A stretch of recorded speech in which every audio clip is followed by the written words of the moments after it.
날마다 쓰는 나의 신앙일기 TV 데일리 큐티 나무양기입니다. 오늘은 고린도후서 5장 8절에서 10절을 묵상하겠습니다. 우리가 담대하여 원하는 바는 차라리 몸을 떠나 주와 함께 있는 그것이라. 그런즉 우리는 몸으로 있든지 떠나든지 주를 기쁘시게 하는 자가 되기를 힘쓰노라.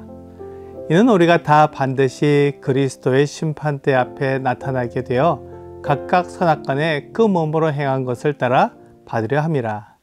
바울은 셋째 하늘에 다녀온 사람입니다. 그는 하늘의 그 아름다움과 영원한 나라를 보고 온 사람입니다. 그러므로 그에게 이 세상의 삶은 소망할 것이 아니었습니다.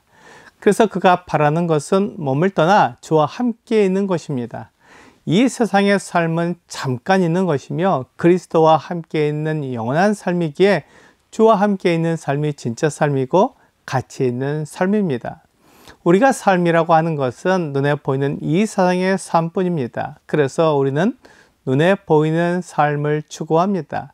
그것이 가치 있는 삶으로 보입니다. 하지만 바울은 그것이 잠깐 있을 뿐이고 영원하신 하나님 앞에서는 아무런 가치가 없다고 말해주고 있습니다. 바울에게 가장 가치 있는 삶은 먹든지 마시든지 하나님의 영광을 위해 사는 것입니다. 고린도전서 10장 31절은 그런즉 너희가 먹든지 마시든지 무엇을 하든지 다 하나님의 영광을 위하여 하라 라고 말씀하고 있습니다. 이 세상에서 나를 위해 사는 삶은 아무런 가치가 없습니다. 이 세상을 위해 사는 것은 아무것도 남지 않습니다. 이 세상의 삶은 먹고 마시는 것에 있습니다. 로마서 14장 17절과 18절은 하나님의 나라는 먹는 것과 마시는 것이 아니요 오직 성령 안에 있는 의와 평강과 희락이라. 이로써 그리스도를 섬기는 자는 하나님을 기쁘시게 하며 사람에게도 칭찬을 받느니라 라고 말씀하고 있습니다. 참된 가치는 먹는 것과 마시는 것에 있지 않다고 말씀합니다. 그리스도를 섬기는 자는 하나님을 기쁘시게 하며 사람에게도 칭찬을 받는다고 약속해 주십니다. 그러므로 우리가 바라는 것, 우리가 소망하는 것은 이 세상에서 먹고 마시는 것이 아니라 영원한 나라에서 하나님이 인정하시는 것입니다.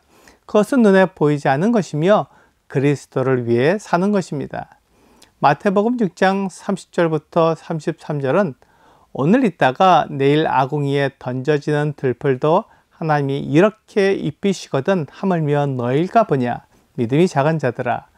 그러므로 염려하여 이르기를 무엇을 먹을까 무엇을 마실까 무엇을 입을까 하지 말라.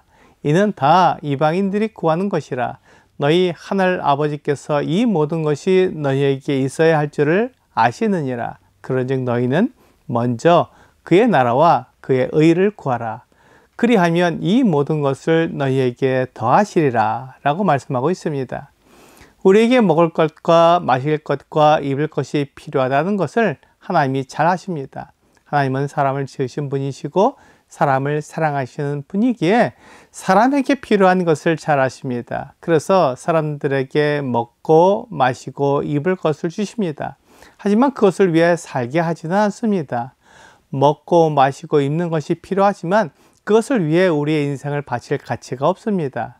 오히려 하나님은 우리가 먼저 그의 나라와 그의 의를 구하면 먹고 마시고 입는 것은 하나님께서 더해 주신다고 약속해 주셨습니다. 그렇다면 우리는 무엇을 위해 살아야 합니까? 먹고 마시고 입는 것을 위해 사는 것은 하나님을 모르는 사람들이 구하는 것입니다. 하나님이 없다고 생각하기에 먹고 마시고 입는 것을 내가 책임져야 하고 그것이 없으면 생활이 안 되기에 먹고 마시고 입는 것을 위해 사는 것입니다. 이것은 보이는 것을 위해 사는 가치 없는 삶입니다. 하나님은 보이지 않는 것을 위해 살도록 약속하셨습니다. 우리가 하나님의 나라와 하나님의 의를 위해 살면 먹고 마시고 입는 것은 하나님이 책임지시겠다고 약속해 주셨습니다. 이 약속을 믿고 먹고 마시고 입는 것은 하나님께 맡기고 먼저 하나님의 나라와 의를 위해 삽니다. 이것이 우리에게 있어야 할 믿음이고 이 믿음으로 우리를 위협하는 세상을 이깁니다. 바울은 그것을 눈으로 보고 그의 삶으로 보여준 사람입니다. 그래서 그는 이 세상에 있든지 하나님 나라에 있든지 주를 위해 사는 것이 가치 있는 삶이고 가장 중요한 것이라고 말합니다. 그는 이 세상에 있는 것이나 주와 함께 있는 것이나 어느 것이든 상관이 없었습니다. 그가 이 세상에서 떠나 주와 함께 있으면 더 좋지만 그러나 이 세상에 있게 된다고 해도 주를 기쁘시게 하는 삶을 살 수 있기에 감사하는 것입니다.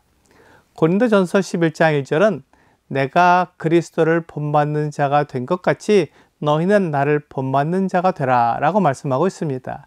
바울은 그리스도를 본받는 자였습니다. 그가 말하고 행동하는 모든 것은 그리스도께서 말씀하시고 행하신 것을 따르는 것이었습니다. 그는 예수님을 본받는 것이 그의 삶에 가장 가치 있는 것이라고 생각했습니다. 그래서 바울의 삶은 가치 있는 삶이 되었습니다. 그가 그리스도를 본받는 사람이었기에 그의 삶이 가치 있는 삶이 된 것입니다. 그래서 바울은 그런 자기를 본받으라고 말하고 있습니다. 그러니까 우리의 삶은 그리스도를 본받는 삶이 되어야 합니다. 그럴 때 가치 있는 삶이 됩니다. 우리 삶의 가치가 이 세상에서 다른 사람에게 인정받는 것에 있는지 하나님께서 인정하시는 삶이 있는지 결정해야 합니다. 그것은 심판이 있기 때문입니다. 히브리서 9장 27절은 한 번 죽는 것은 사람에게 정해진 것이요 그 후에는 심판이 있으리니 라고 말씀하고 있습니다. 하나님께서는 모든 사람을 심판하실 것입니다. 그런데 그리스도인은 이 심판에서 벗어났습니다. 예수 그리스도를 믿기 때문에 하나님이 심판하지 않고 생명을 주십니다. 하지만 모든 그리스도인들이 아무런 심판을 받지 않는 것은 아닙니다. 그리스도께서 재림하실 때 그리스도인들을 심판하실 것입니다. 이것을 그리스도의 심판대라고 말합니다. 그리스도께서 이곳에서 그리스도인들이 한 모든 행동을 심판하시면서 각자에게 맞는 상을 주실 것입니다. 그리스도의 심판대는 우리에게 상을 주시는 곳입니다. 오늘의 적용 질문을 보겠습니다. 예수 그리스도를 기쁘게 하기 위해 오늘 내가 할 수 있는 일은 무엇이 있을까요? 예수 그리스도께서 약속하신 것을 믿음으로 그분을 기쁘게 할 수 있습니다. 예수 그리스도께서는 눈에 보이는 것을 위해 살도록 약속하신 것이 아니라 눈에 보이지 않는 것을 위해 살도록 약속해 주셨습니다. 이 약속을 믿고 따를 때 그리스도께서 기뻐하실 것입니다. 오늘 그리스도께서 약속하신 대로 먼저 그의 나라와 그의 의를 위해 살면 우리에게 필요한 것들을 더해 주십니다. 이 약속을 믿고 그 믿음으로 살아가는 여러분과 제가 되기를 주 예수님의 이름으로 기도합니다.